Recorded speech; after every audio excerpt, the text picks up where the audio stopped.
Hello, Dr. Venus. Hello, Dr. Jackson.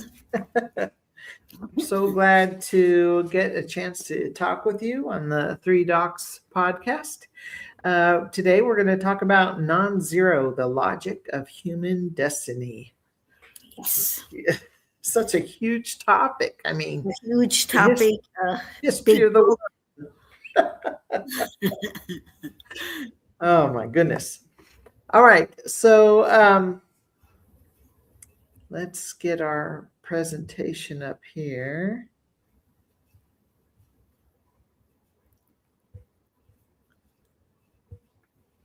There we go. And so the author is Robert Wright, and this book was written in 1999. So it was a good So, distance away. yeah, I read somewhere it was in 2001.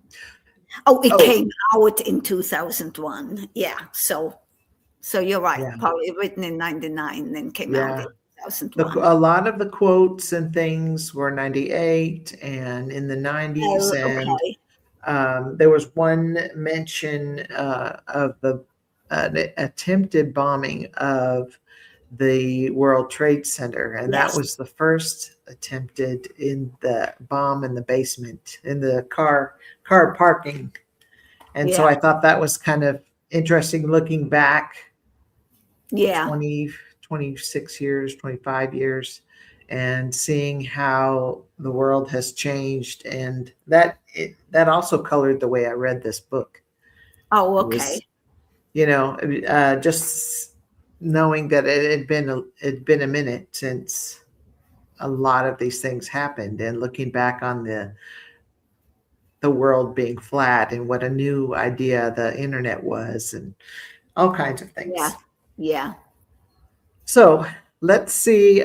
We started this podcast based on a list from Daniel Pink and the 21 books that changed his life. And this episode is the second to last. It's the 20, actually, it's 21st, I think, or 20th. It's the 20th. Yeah, it's Yeah. 21 books, and yeah. So now we did. We have to say we replaced one of them with Mm. Daniel Pink's book. So that was uh, not the one he suggested we read, but we loved it so much, the grid, that we brought it in, and it went. Yes. It actually, there was another book that we felt we could replace with it. Yeah. Yeah. So this one was really interesting. And not one I would normally choose for myself. Um, Yeah, I do love history mhm, in different cultures, but I probably have a different take on history, mhm, on the different cultures. So it was interesting to read what he had to say and what he researched. mhm, So I'm not. Don't want to knock that. Certainly mm-mm. a different perspective. Good to hear, but Yeah. it's not what I've ever known or read, and um, not all of it, but some of it. Right, right. And I wanted to jump in here. If some of our listeners have a suggested book that they would like to suggest to us to read for next Oh, season, oh we would yes, love to that hear some suggestions. would And be we, awesome. yeah, we Yeah, we look forward to it. Will probably be sometime in the summer, I think, is when we'll pick this back up for season two. yes, yes.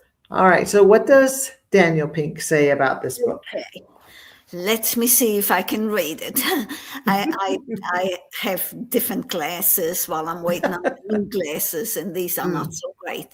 So the books that can change your mind are those that help you see what is going on, not on the surface, but a few layers underneath. There are two ways of interactions we can have. In zero sum interactions, the only way for you to win is for the other person to lose.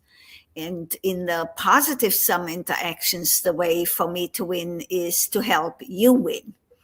So most interactions are positive, some interactions, which is good.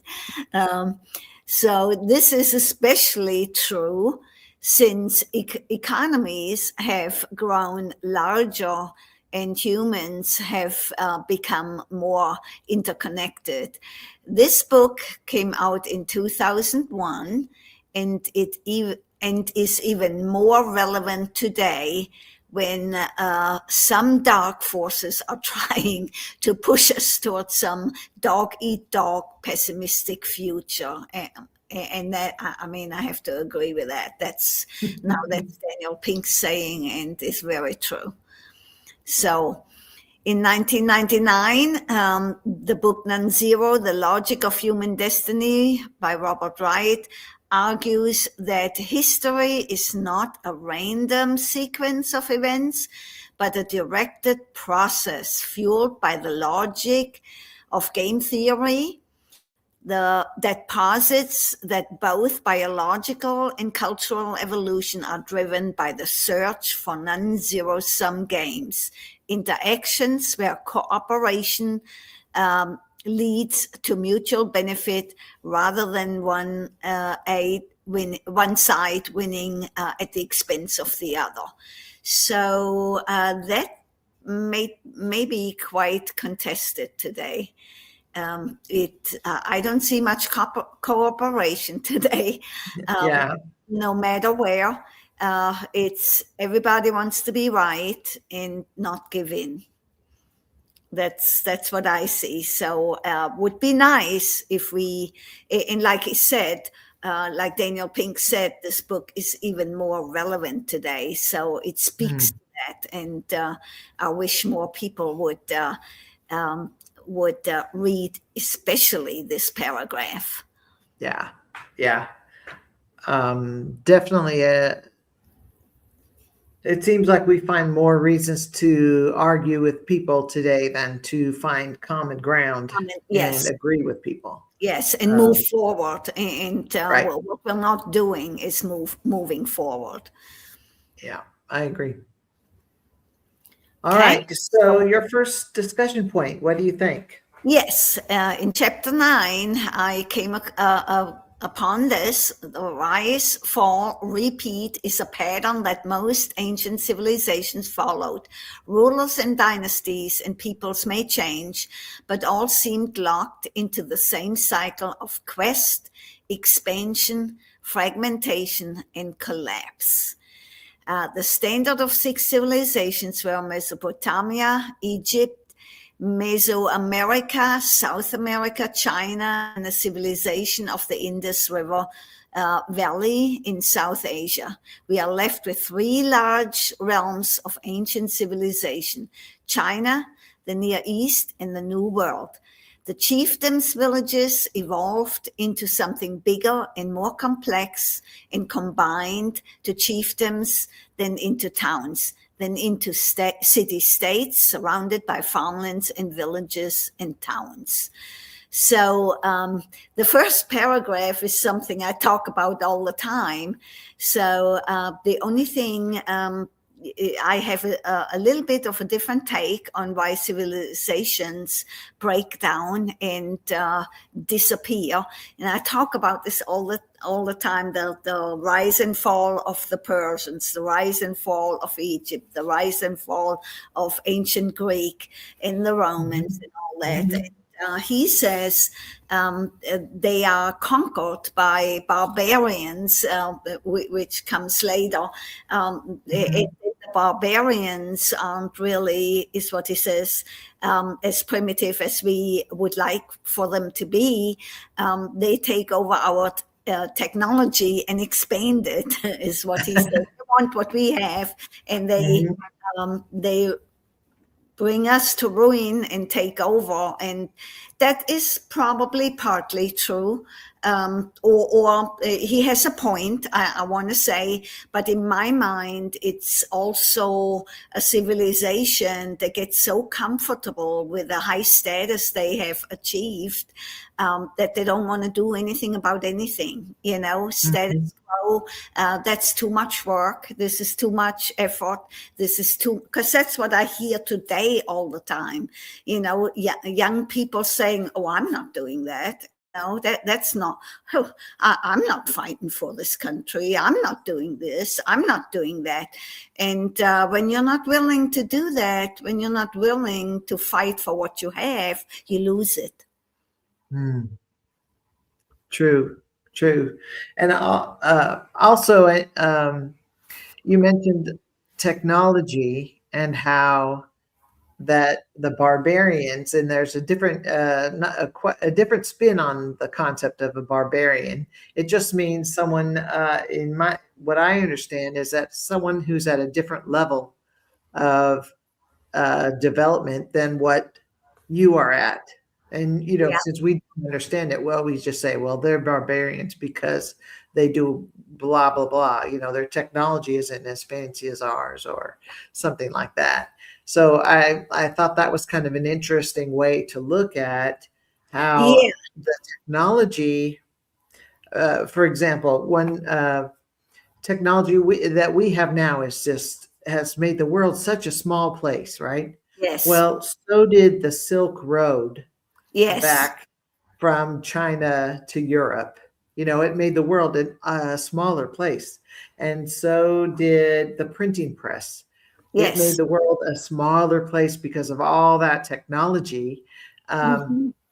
but there's always going to be some other development, some other technology that will blow our minds, and we'll just think, oh, this is changing the world. And our our followers, those coming behind us, are Yeah. going to be discovering this.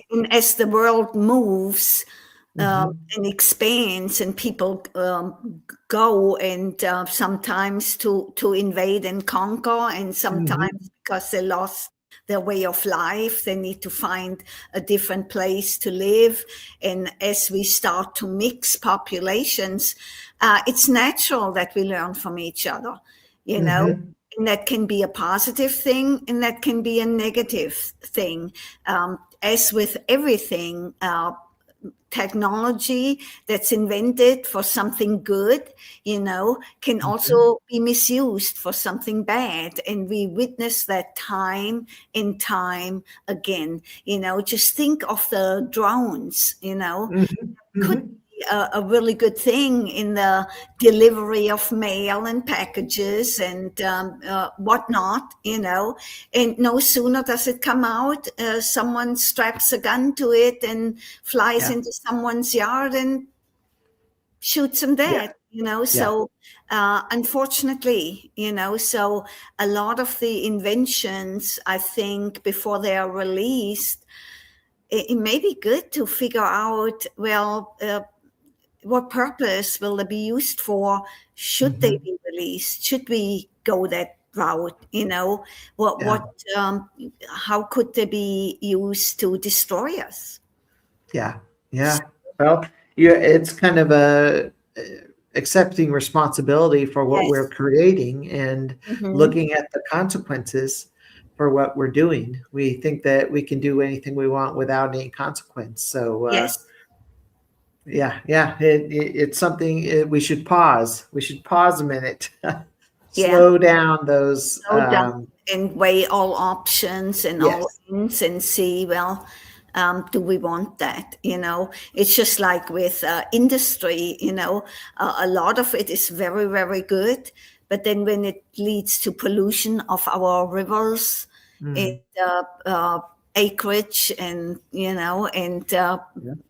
things where we grow food on, this may not be so good, Right. Right. Right. And hopefully it doesn't take 30 to 50 years to figure that out. to figure You that know, out, yeah, when it's too late. yeah, we've already poisoned each other in our Yeah, land. yeah. Okay. On another positive note, Our friends, the barbarians. I thought that was, I really loved that. What is a barbarian? The misconception that barbarians are less civilized, less decent, and less humane can easily be refuted by the actions of the Romans, whose regular form of entertainment was the slaughter of Jews, their enemies' children, and Christians. The second misconception, that barbarians lack culture, is also contrary to their level of education and their contributions to mankind's upward movement. So true. I mean, Yeah. to me, look in front of your own door in the dirt you accumulate there, and that is so true. We want to often tell other people in other countries what to do, because they are inhumane here and inhumane there, and this is not right, and that is not, and then look at what's going on behind your own door, Yeah. So that's something, that's just hypocrisy. Yeah. Yeah. Yeah. It was I had my own definition of barbarian in my Yes. head before this book. So yeah, it Yeah. gets me to think about a different perspective. Yeah. Yeah. I think so too. So, but that's. I'm glad he points that out. Look in your own backyard and what Yeah. your Yeah. civilized population did for amusement. So, Right. Yeah. That was barbaric. yeah, yeah, yeah, All right. So just backing up a little bit, some of the things I learned from this book are just the meaning of non-zero sum yeah, interactions. Now, where it came from. I didn't know that it stemmed from game theory, and that is yeah, where conflict, in a conflict, both sides can benefit. One does not have to be a loser. yeah, And so that means that in a zero sum conflict, that if I win, my competitor must lose. And so when I think about game, we were talking about game theory, and um, in multiplayer games, when you play them online, and this I'm speaking about 5 years ago, when I used to play in one, it was actually called like a civilization kind of game, where you group with people and you build a city, and then you go and try to mine for jewels or gold or other resources, and then you bring that back and enrich your country or your people. But an online game, so I was playing with people I didn't actually know face to face. And the cool thing about that was, when you joined a team, everyone kind of understood, okay, we're all on the same team, and we're all going to try to do the best we can, and we're going to win, go team, go. There was a non-zero sum kind of interaction there with my teammate. And if I did something wrong, they would say, well, this is what you did wrong, but we're going to pull together. We're going to continue on. It was more yeah. And he possibility. mentions here how how we developed from the small hunter gatherer, into the city states. And he mentions an example to where when you were only hunting rabbits, you could do that by yourself. Mhm. But then when you have big game to hunt that you cannot bring down yourself, Yeah. let's say a mammoth or so, Yeah. Yeah. then people work together to get it done. Mhm. And that's the non-zero sum Mhm. goal to Right. work together where both sides win.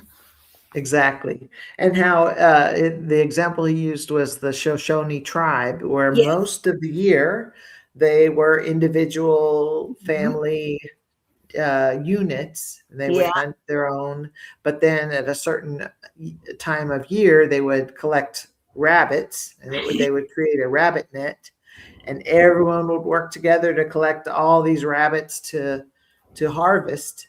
Yeah. And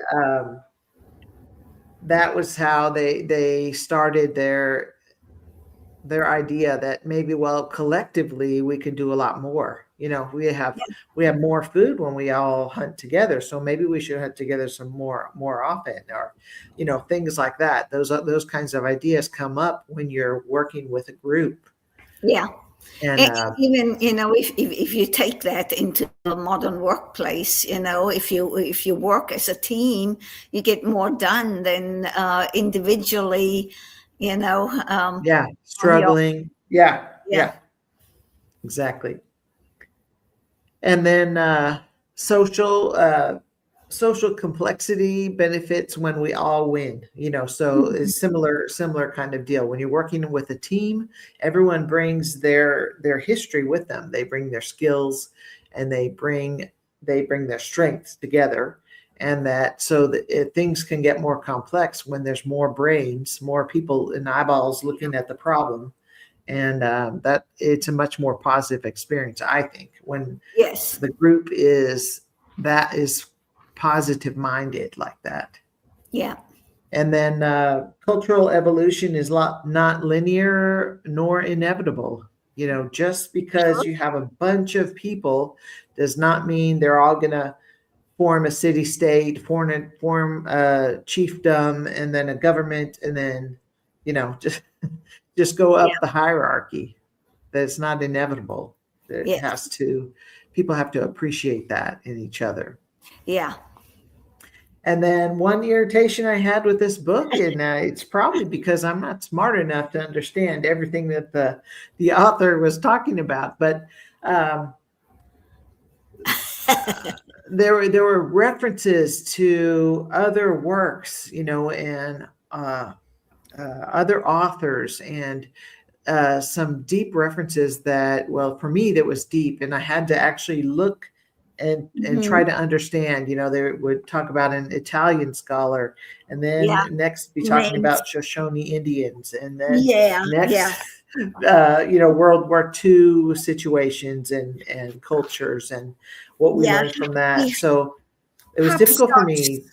Yeah, hopscotch around very Yeah, a yeah, lot, yeah, and I lost track. Wait a minute, what did we just talk about, and why are we here now? yeah, You're right. yeah, The, there was no smooth connection yeah, to the events, so they did not logically follow each other. It was just, oh, here, and then, oh, and now we're here. In one of them, in chapter 5, he's talking war. What is it good for? So he goes to Canero's push view of the world versus Service's pull view of the world. What are you talking about?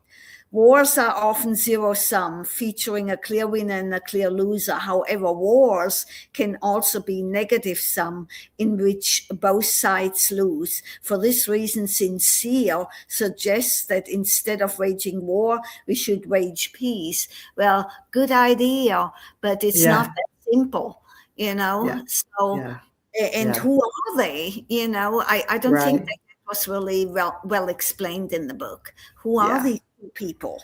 Well, in the war, that first part of that sentence, "war, what is it good for," is a quote from a popular song.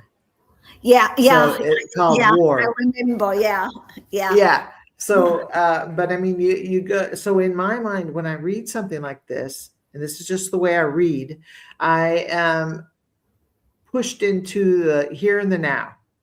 A rock song, "War, what is it good for?" In the yeah, '60s, and protests and things like that. But then he drops back down into his looking and analyzing historical yeah. writings, and we should wage peace instead of war. And then I don't know. It was just difficult for my little pea brain And to that's jump. to me a very naive way of looking things. You have to analyze first. Why do people wage war? Hmm. Number one, I want what you got, and because I have nowhere else to go, it's destruction behind me, and you still have. So I want what you got, and if you're not sharing, and I'm stronger than you, I'll take it. Yeah. So Yeah. that's how a lot of the former wars started. Hmm. If you think of the Napoleon's expansion eastward, until he was stopped by Russia, it was not that they didn't have, but he just wanted Hmm. mightier than might, so that he was driven by that. But then in other cases it's driven by, we have nothing, we need to Yeah. go look for other resources, and you got them. Unfortunately, you're there because now we want it, and if you Hmm. don't share, we take it if we can. Yeah. Hunger, Yeah. hunger, disease, things, Hunger. negative things they're trying to get away from, trying Yeah, to, yeah. There's a yeah. lot of reasons why people wage war, and sometimes it's disagreements, over silly Hmm. stuff. And I think that needed to be examined more closely. Yeah. Why do we have war? And yeah. And in some cases, he's right. No one wins. In some Right. cases, Right. if it And leads to the destruction of both parties, yeah, what if good is I, it for? yeah, if I may, you look at pictures of Yeah, Ukraine yeah, yeah. It and came to mind first thing. total destruction, Yeah, and sometimes it's not hunger, but sometimes it might be greed. And like greed. you Yeah, said, it needs to and be but then examined. also the death of so many Russian soldiers, Hmm. needlessly, just because I want it, so y'all can die. Because this is what we're gonna do. Not that they wanted to. Mm-mm. They had to. Yeah, So sure. They had signed up to be soldiers. yeah, Yeah, you're right. yeah. Well, and It's if you're a conscript, you didn't sign up for it. That's That's what you true. are That's required to true. do for your country, whether you like it or not. Absolutely. Yeah. Or or we kill you right away. There's Yeah. Yeah, there's that's history scary. full of that. You have the choice: you either go and fight or you die now. Yeah. So Wow. Oh, wow. Wow. Oh my goodness. Okay. So one quote from the book that kind of jumped out at me is, "For now, the point is that human nature itself, unadorned by technology, carries mutual benefit, and yes, thus social structure beyond the confines of family." So, well, the arrow of human history, the arrow that heads toward more non-zero sumness and deeper and vaster social complexity, doesn't begin at zero.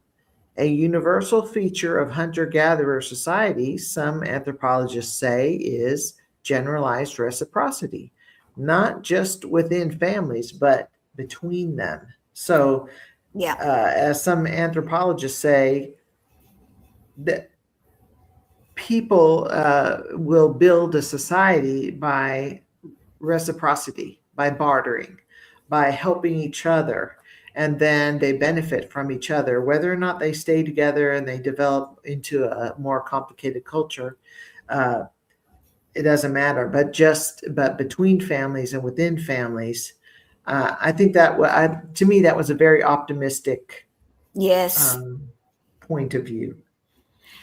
Yeah, it is, and I think there really is no solution to further, to where it goes south, where it goes Yeah, negative. Because if you think, just a few examples in history, how did it start out when the Europeans came to this country and met the Indians? You yeah, know, at first we have Thanksgiving together because they welcome us and they share their food with us and they help us survive in this country. But then what happens? More and more people come, the Yeah. hordes come, and all of a sudden they're overwhelmed, and all of a sudden they have no more say so. They're just being Right. overrun. And you see And that yeah. in other parts of the world going on the same way. Yeah.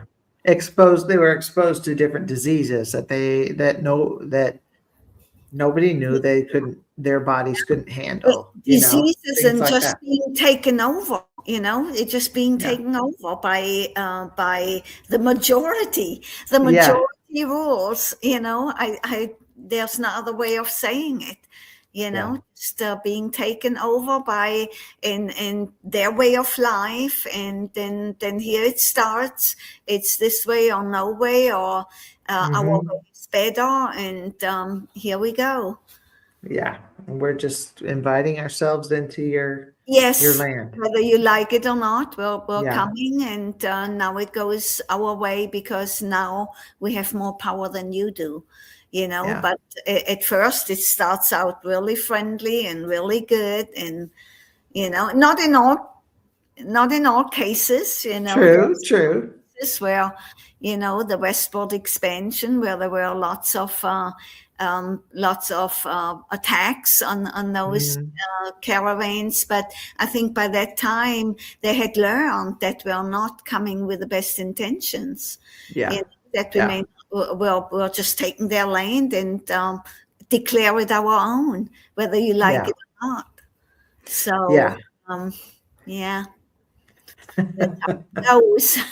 Yeah, yeah, Wish exactly. I the mean, world there are a lot of things in the Yeah, past that you have to learn what you can from them, and perhaps to treat others more. and if we Have it affect how we treat each other now.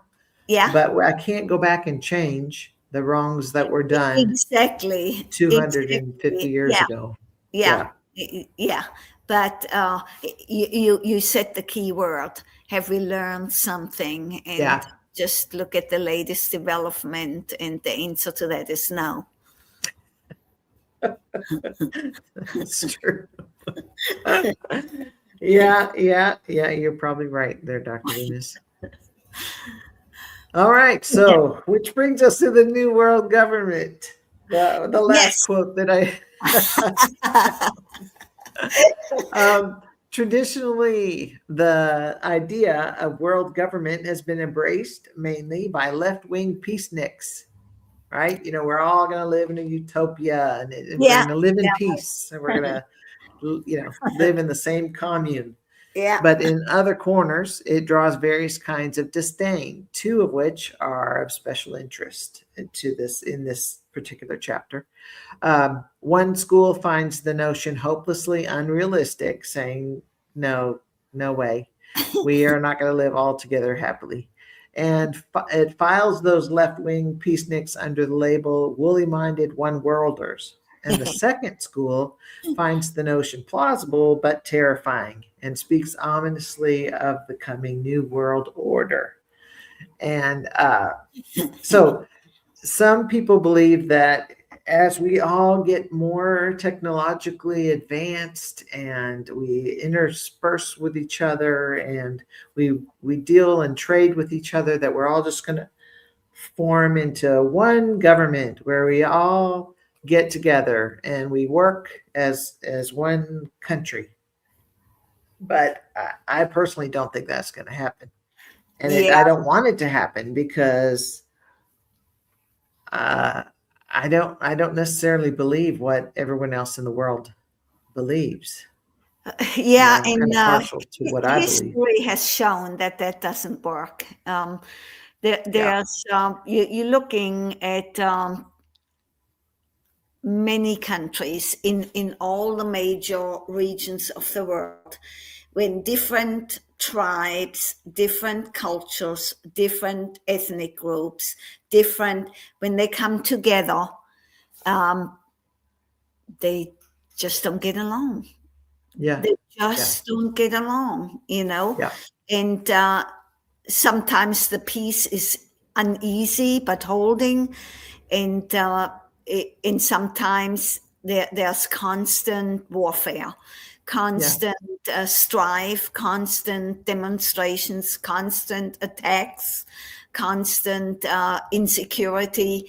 So it just, history has shown that it doesn't work. Would Yeah. it be I think, nice? yeah. Yes, it would be nice because, like you said, the world is getting smaller. And we got to Hmm. find a way. And I think that the alphabet soup of the World Trade Federation and the UN and other organizations made up of different nations, they there's no peace, harmony, and Yes, wonderful I agree. experience with Yeah, that. You can't know, ever agree on anything. Yeah, I think that we need to find a way to get along peacefully with each other, but appreciate that we are different, and we don't all have to live in the same house. you're right. Yeah, and which really makes me think back to Darwin. Is the fittest surviving? Mm, You I don't know. know. Don't know. Yeah, it's a good question to ask. Yeah. So what can we do to get along better with others who are different from us? Do you think? Um, What y- well, how do we do that? there's some. First of all, learn about each other. Uh, Hmm. be more willing to learn about each other, and you know, but it cannot be one-sided, and that's what I see all the time. The Yeah. tolerance that is required or requested um, is too one-sided. you Yeah. know it doesn't there should be a give and take, like one of the Yeah. books I read. There Yeah. needs to be a give and take, and in some acknowledgement that some of the things that you do are just not acceptable you Yeah. know Yeah. so that's why I don't want to accept this culture, and I Yeah. don't want to go into specifics, but there, Sure. there are some things of some cultures I cannot live with. You Well, know, and I think that you have to. It's almost a form of self-respect yes, that I understand who I am and how I want to relate to the world around me. mhm, yeah, But that doesn't demean you. It just means I have exactly, a respect for what I but believe, and I can respect what you believe. But exactly, we and don't I have to don't keep want to trying be, to. yeah, and I don't want to be forced No, to right? submit Nobody does. to Yeah. your way of life. Yeah, Yeah. and that's what it comes out to be all the time. Yeah. Yeah. That it only ends right if I believe what you say. Yeah, yeah, Yeah. I don't think and that's I don't think, cool. I don't. I'm wondering if we ever solve this issue. I don't think we will, Dr. Venus. I don't think so But either. that doesn't, yeah. We still You need know, to live though, yeah, We live together on this earth. in my lifetime, which Hmm. spans quite a bit, but I can say in my lifetime, I've lived through my upbringing where it was one society. There were just us, and we all submitted to the same rules and same way of life Hmm. because that's what we were used to. This is what you do. This is our society. This is how we rule. This is how you grow up, and these are the rules, and you follow them.